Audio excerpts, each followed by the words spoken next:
Have you ever looked up at the sky and noticed a pair of shoes hanging from the power lines? It's quite a curious sight, isn't it? It's a phenomenon that has puzzled many. Why do people throw shoes over power lines? Let's delve into a few theories that might shed some light on this urban mystery. One theory suggests that the shoes hanging from power lines are a territorial marker for gangs. The act of tying the laces of shoes together and flinging them over power lines is seen as a way of staking out territory. Sounds reasonable, doesn't it? However, Cahn of Reader's Digest wasn't able to find any police departments that would confirm this theory.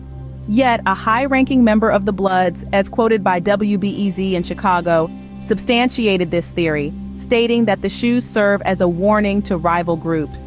They could also mark the site where someone had been killed or knocked out of his shoes. Another theory proposes that the shoes serve as a covert advertisement for drug dealers.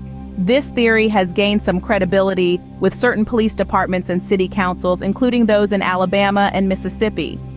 The idea is that the shoes act as an ambiguous sign, indicating that narcotics are available in the vicinity.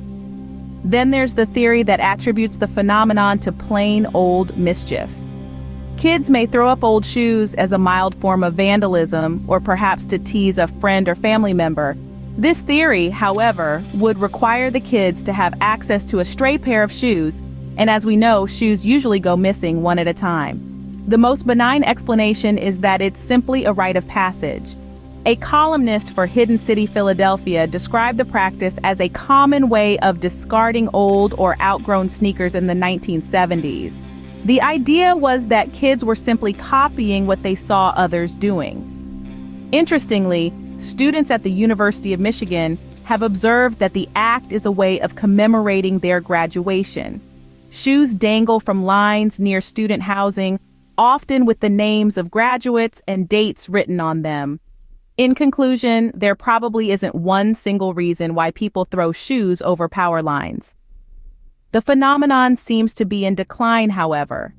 For instance, Chicago, which received more than 1,100 requests to remove shoes from power lines in 2008, saw a 71% drop in such requests by 2014. Regardless of the motive behind it, dangling shoes pose a risk of interrupting power line performance. Utility companies often honor requests to have them removed. So the next time you see a pair of shoes hanging from a power line, remember, there's more to it than meets the eye.